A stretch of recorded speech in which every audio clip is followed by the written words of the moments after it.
जय श्री कृष्ण। राधे राधे। आपका भक्ति कथा चैनल पर स्वागत है। आपका दिन शुभ और मंगलमय हो। आज दिनांक है 13 जनवरी और दिन मंगलवार है। आज माघ मास के कृष्ण पक्ष की दशमी है। आज सूर्योदय का समय सुबह 7:15 और सूर्यास्त शाम 5:45 पर होगा। ब्रह्म मुहूर्त रहेगा सुबह 5:27 से सुबह 6:21 तक और अभिजीत मुहूर्त रहेगा दोपहर 12:09 से दोपहर 12:51 तक। वहीं राहु काल दोपहर 3:07 से दोपहर 4:26 तक रहेगा। आज आइए सुनते हैं माघ मास कथा का 10वां अध्याय।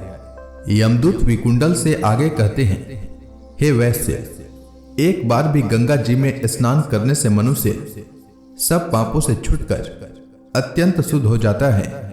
जो मनुष्य गंगा जी को दूसरे तीर्थों के समान समझता है वह अवश्य नरक में जाता है। भगवान के चरणों से उत्पन्न हुई गंगा जी के पवित्र जल को श्री शिव जी अपने मस्तक में धारण करते हैं। वह ब्रह्मा जो संदेह रहित प्रकृति से अलग और निर्गुण है, ब्रह्मांड में उसकी समानता किससे हो सकती है। गंगा जी का नाम हजारों योजन दूर से ही लेने वाला नरक में नहीं जाता। इसलिए मनुष्य को अवश्य में गंगा जी में स्नान करना चाहिए। हे वैश्य, जो ब्राह्मण दान लेने का अधिकारी होकर भी दान नहीं लेता वह आकाश के नक्षत्रों में चंद्रमा के समान है। जो कीचड़ से गौ को निकालता है, जो रोगी की रक्षा करता है या जो गौशाला में मरता है वह आकाश में तारा होता है। प्राणायाम करने वाले मनुष्य सदैव उत्तम गति को प्राप्त होते हैं। प्रातः के समय स्नान के पश्चात जो 16 प्राणायाम करते हैं वह घोर पापों से बच जाते हैं। जो पराई स्त्री को माता समान मानते हैं वह यम की यातना को नहीं भोगते। जो मन से भी कभी पर स्त्री का चिंतन नहीं करता वह दोनों लोकों को अपने अधीन करता है। जो पराये धन को मिट्टी के समान समझता है वह स्वर्ग में जाता है। जिसने क्रोध को जीत लिया मानो उसने स्वर्ग को ही जीत लिया। जो माता पिता की सेवा देवता तुल्य करता है वह यम द्वार नहीं देखता और जो गुरु की सेवा करते हैं वह ब्रह्मलोक को प्राप्त होते हैं। सील की रक्षा करने वाली स्त्री धन्य है। सील भंग करने वाली स्त्री यमलोक को जाती है। जो वेदों और शास्त्रों को पढ़ते हैं या पुराण और संहिता पढ़ते और सुनते हैं तथा जो स्मृति का व्याख्यान और धर्मशास्त्र समझते हैं या जो वेदांत में लीन रहते हैं वह पाप रहित होकर ब्रह्मलोक को प्राप्त होते हैं। जो अज्ञानियों को वेद शास्त्र का ज्ञान देते हैं वे देवताओं से भी पूजित होते हैं।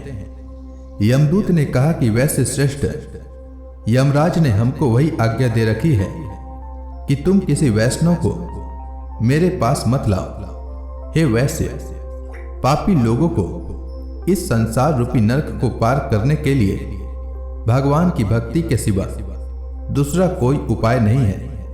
भगवान की भक्ति न करने वाले मनुष्य को चांडाल के समान समझना चाहिए। भगवान के भक्त अपने माता पिता दोनों के कुलों को ताड़ देते हैं और उनको नरक में नहीं रहने देते। और जो मनुष्य वैष्णव का भोजन करते हैं वे भी भगवान की कृपा से श्रेष्ठ गति को प्राप्त होते हैं। बुद्धिमान को सदैव वैष्णव का अन्न खाना चाहिए। इससे बुद्धि पवित्र होकर मनुष्य पाप नहीं करता। गोविंदाय नमः इस मंत्र का जाप करता हुआ जो मनुष्य मृत्यु को प्राप्त होता है वह परम धाम को प्राप्त होता है। इसमें कोई संदेह नहीं है।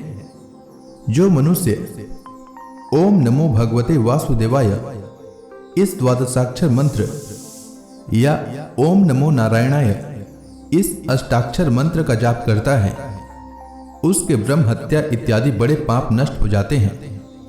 तो इसी के साथ यह अध्याय समाप्त हुआ। इसके आगे यमदूत ने विकुंडल से क्या कहा यह मैं कल के अध्याय में सुनाऊंगा। तो प्रेम से बोलिए विष्णु भगवान की जय। अब आइए सुनते हैं माघ मास में भागवत पुराण का आज का अध्याय। शांताकारं भुजंग सैनम पद्मनाभम सुरेशम विश्वाधारम गगन सदृशम मेघवर्णम शुभांगम लक्ष्मीकांतम कमल नयनम योगी भी ध्यान गम्यम वंदे विष्णु भवभयहरम सर्वलोकैकनाथम। ओम नमो भगवते वासुदेवाय। श्री सुखदेव जी कहते हैं, राजन, एक बार सिंधु 100 वीर देश का स्वामी राजा रहुगण पालकी पर चढ़कर जा रहा था। जब वह इक्षुमती नदी के किनारे पहुंचा तब उसकी पालकी उठाने वाले कहारों के जमादार को एक कहार की आवश्यकता पड़ी। कहार की खोज करते समय देववश उसे एक ब्राह्मण देवता मिल गए। इन्हें देखकर उसने सोचा, यह मनुष्य हृष्ट पुष्ट, जवान और गठीले अंगों वाला है, इसलिए यह तो बैल तथा गधे के समान अच्छी तरह बोझा ढो सकता है। यह सोचकर उसने बेगार में पकड़े हुए अन्य कहारों के साथ इन्हें भी बालात पकड़कर पालकी में जोड़ दिया।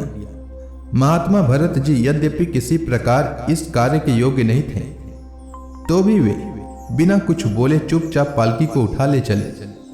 वे द्विजवर, कोई जीव पैरों तले दब न जाए, इस डर से आगे की एक बाण पृथ्वी देखकर चलते थे, इसलिए दूसरे कहारों के साथ उनकी चाल का मेल नहीं खाता था।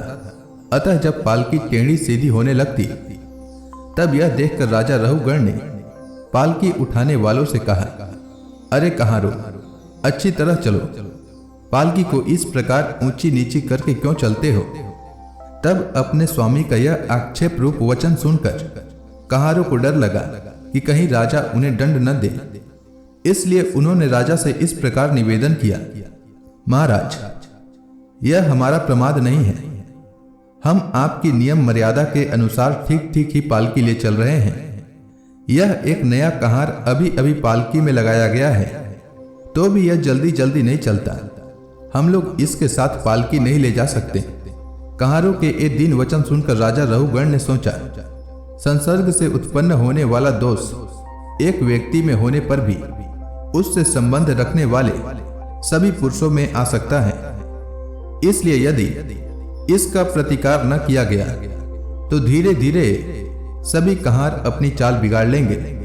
ऐसा सोचकर राजा रहुगण को कुछ क्रोध हो आया। यद्यपि उसने महापुरुषों का सेवन किया था, तथापि क्षत्रिय स्वभाववश बलात् उसकी बुद्धि रजोगुण से व्याप्त हो गई और वह उन द्विज श्रेष्ठ से, जिनका ब्रह्म तेज भस्म से ढके हुए अग्नि के समान प्रकट नहीं था, इस प्रकार व्यंग से भरे वचन कहने लगा, अरे भैया, बड़े दुख की बात है, अवश्य ही तुम बहुत थक गए हो। ज्ञात होता है तुम्हारे इन साथियों ने तुम्हें तनिक भी सहारा नहीं लगाया। इतनी दूर से तुम अकेले ही बड़ी देर से पालकी ढोते चले आ रहे हो। तुम्हारा शरीर भी तो विशेष मोटा ताजा और हट्टा कट्टा नहीं है, और मित्र, बुढ़ापे ने अलग तुम्हें दबा रखा है। इस प्रकार बहुत ताना मारने पर भी वे पहले की ही भांति चुपचाप पालकी उठाए चलते रहे। उन्होंने इसका कुछ भी बुरा न माना, क्योंकि उनकी दृष्टि में तो पंचभूत, इंद्रिय और अंतःकरण का संघात, यह अपना अंतिम शरीर अविद्या का ही कार्य था।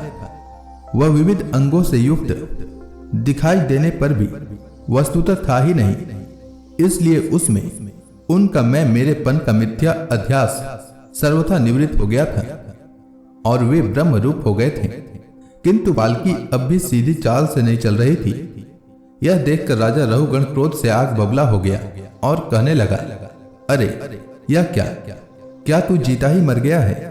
तू मेरा निरादर करके आज्ञा का उल्लंघन कर रहा है। मालूम होता है तू सर्वथा प्रमादी है। अरे जैसे दंड पाणी यमराज जन समुदाय को उसके अपराधों के लिए दंड देते हैं, उसी प्रकार मैं भी अभी तेरा इलाज किए देता हूं, तब तेरे होश ठिकाने आ जाएंगे। रहुगण को राजा होने का अभिमान था, इसलिए वह इसी प्रकार बहुत सी अनाप शनाप बातें बोल गया। वह अपने को बहुत बड़ा पंडित समझता था, अतः रजतम युक्त अभिमान के वशीभूत होकर उसने भगवान के अनन्य प्रीति पात्र भक्तवर भरत जी का तिरस्कार कर डाला। योगेश्वरों की विचित्र कहनी करनी का तो उसे कुछ पता ही न था। उसकी ऐसी कच्ची बुद्धि देखकर वे संपूर्ण प्राणियों के सुहृद एवं आत्मा ब्रह्मभूत ब्राह्मण देवता मुस्कुराए और बिना किसी प्रकार का अभिमान किए इस प्रकार कहने लगे। जड़ भरत ने कहा, राजन, तुमने जो कुछ कहा वह यथार्थ है। उसमें कोई उलाहना नहीं है। यदि भार नाम की कोई वस्तु है तो ढोने वाले के लिए है, यदि कोई मार्ग है तो वह चलने वाले के लिए है। मोटापन भी उसी का है। यह सब शरीर के लिए कहा जाता है, आत्मा के लिए नहीं। ज्ञानी जन ऐसी बात नहीं करते। स्थूलता, कृष्णता आदि, व्याधि, भूख, प्यास, भय, कलह, इच्छा, बुढ़ापा, निद्रा, प्रेम, क्रोध, अभिमान और शोक, ये सब धर्म देहाभिमान को लेकर उत्पन्न होने वाले जीव में रहते हैं। मुझ में इनका लेस भी नहीं है। राजन, तुमने जो जीने मरने की बात कही, सो जितने भी विकारी पदार्थ हैं उन सभी में नियमित रूप से ये दोनों बातें देखी जाती है, क्योंकि वे सभी आदि अंत वाले हैं। यशस्वी नरेश, जहां स्वामी सेवक का भाव स्थिर हो वहीं आज्ञा पालन आदि का नियम भी लागू हो सकता है। तुम राजा हो और मैं प्रजा हूं। इस प्रकार की भेद बुद्धि के लिए मुझे व्यवहार के सिवा और कहीं तनिक भी अवकाश नहीं दिखाई देता। परमार्थ दृष्टि से देखा जाए तो किसे स्वामी कहें और किसे सेवक। फिर भी राजन, तुम्हें यदि स्वामित्व का अभिमान है तो कहो, मैं तुम्हारी क्या सेवा करूं। वीरवर, मैं मत, उन्मत्त और जड़ के समान अपनी ही स्थिति में रहता हूं। मेरा इलाज करके तुम्हें क्या हाथ लगेगा। यदि मैं वास्तव में जड़ और प्रमादी ही हूं तो भी मुझे शिक्षा देना पीसे हुए को पीसने के समान व्यर्थ ही होगा। श्री सुखदेव जी कहते हैं, परीक्षित, मुनिवर जड़ भरत यथार्थ तत्व का उपदेश करते हुए इतना उत्तर देकर मौन हो गए। उनका देहात्म बुद्धि का हेतुभूत अज्ञान निवृत्ति हो चुका था, इसलिए वे परम शांत हो गए थे। अतः इतना कहकर भोग द्वारा प्रारब्ध क्षय करने के लिए वे फिर पहले के ही समान उस पालकी को कंधे पर लेकर चलने लगे। सिंधु 100 वीर नरेश रहुगण भी अपनी उत्तम श्रद्धा के कारण तत्व जिज्ञासा का पूरा अधिकारी था। जब उसने उन द्विज श्रेष्ठ के अनेकों योग ग्रंथों से समर्थित और हृदय की ग्रंथि का छेदन करने वाले ये वाक्य सुने, तब वह तत्काल पालकी से उतर पड़ा। उसका राजमद सर्वथा दूर हो गया और वह उनके चरणों में सिर रखकर अपना अपराध क्षमा कराते हुए इस प्रकार कहने लगा, देव, आपने द्विजों का चिन्ह यज्ञ पवित्र धारण कर रखा है। बतलाइए, इस प्रकार प्रच्छन्न भाव से विचरने वाले आप कौन हैं? क्या आप दत्तात्रेय आदि अवधूतों में से कोई हैं? आप किसके पुत्र हैं? आपका कहाँ जन्म हुआ है और यहाँ कैसे आपका पदार्पण हुआ है? यदि आप हमारा कल्याण करने पधारे हैं तो क्या आप साक्षात सत्व मूर्ति भगवान कपिल जी ही तो नहीं हैं? मुझे इंद्र के वज्र का कोई डर नहीं है, न मैं महादेव जी के त्रिशूल से डरता हूं और न यमराज के दंड से। मुझे अग्नि, सूर्य, चंद्र, वायु और कुबेर के अस्त्र शस्त्रों का भी कोई भय नहीं है, परंतु मैं ब्राह्मण कुल के अपमान से बहुत ही डरता हूं। अतः कृपया बतलाइए, इस प्रकार अपने विज्ञान और शक्ति को छिपाकर मूर्खों की भांति विचरने वाले आप कौन हैं? विषयों से तो आप सर्वथा अनासक्त जान पड़ते हैं। मुझे आपकी कोई था नहीं मिल रही है। साधु, आपके योग युक्त वाक्यों की बुद्धि द्वारा आलोचना करने पर भी मेरा संदेह दूर नहीं होता। मैं आत्मज्ञानी मुनियों के परम गुरु और साक्षात श्री हरि की ज्ञान शक्ति के अवतार योगेश्वर भगवान कपिल से यह पूछने के लिए जा रहा था कि इस लोक में एकमात्र शरण लेने योग्य कौन है। क्या आप वे कपिल मुनि ही हैं जो लोगों की दशा देखने के लिए इस प्रकार अपना रूप छिपाकर विचर रहे हैं? भला घर में आसक्त रहने वाला विवेकहीन पुरुष योगेश्वरों की गति कैसे जान सकता है? मैंने युद्धादि कर्मों में अपने को श्रम होते देखा है, इसलिए मेरा अनुमान है कि बोझा ढोने और मार्ग में चलने से आपको भी अवश्य ही होता होगा। मुझे तो व्यवहार मार्ग भी सत्य ही जान पड़ता है, क्योंकि मिथ्या घड़े से जल लाना आदि कार्य नहीं होता। चूल्हे पर रखी हुई बटलोई जब अग्नि से तपने लगती है तब उसका जल भी खौलने लगता है और फिर उस जल से चावल का भीतरी भाग भी पक जाता है। इसी प्रकार अपनी उपाधि के धर्मों का अनुवर्तन करने के कारण देह, इंद्रिय, प्राण और मन की सन्निधि से आत्मा को भी उनके धर्म, श्रमादि का अनुभव होता ही है। आपने जो दंडादि की व्यर्थता बताई, सो राजा तो प्रजा का शासन और पालन करने के लिए नियुक्त किया हुआ उसका दासी है। उसका उन्मत्त आदि को दंड देना पीसे हुए को पीसने के समान व्यर्थ नहीं हो सकता, क्योंकि अपने धर्म का आचरण करना भगवान की सेवा ही है। उसे करने वाला व्यक्ति अपनी संपूर्ण पाप राशि को नष्ट कर देता है। दीनबंधु, राज तत्व के अभिमान से उन्मत्त होकर मैंने आप जैसे परम साधु की अवज्ञा की है। अब आप ऐसी कृपा दृष्टि कीजिए जिससे इस साधु अवज्ञा रूप अपराध से मैं मुक्त हो जाऊं। आप देहाभिमान शून्य और विश्व बंधु श्री हरि के अनन्य भक्त हैं, इसलिए सब में समान दृष्टि होने से इस मानापमान के कारण आप में कोई विकार नहीं हो सकता। तथापि एक महापुरुष का अपमान करने के कारण मेरे जैसा पुरुष साक्षात त्रिशूल पाणी महादेव जी के समान प्रभावशाली होने पर भी अपने अपराध से अवश्य थोड़े ही काल में नष्ट हो जाएगा। तो इसी के साथ भागवत पुराण का यह अध्याय समाप्त हुआ। तो प्रेम से बोलिए विष्णु भगवान की जय। इसके आगे की भागवत पुराण की कथा मैं कल के माघ मास कथा में सुनाऊंगा। तब तक के लिए भगवान श्री हरि विष्णु का नाम जपते रहें।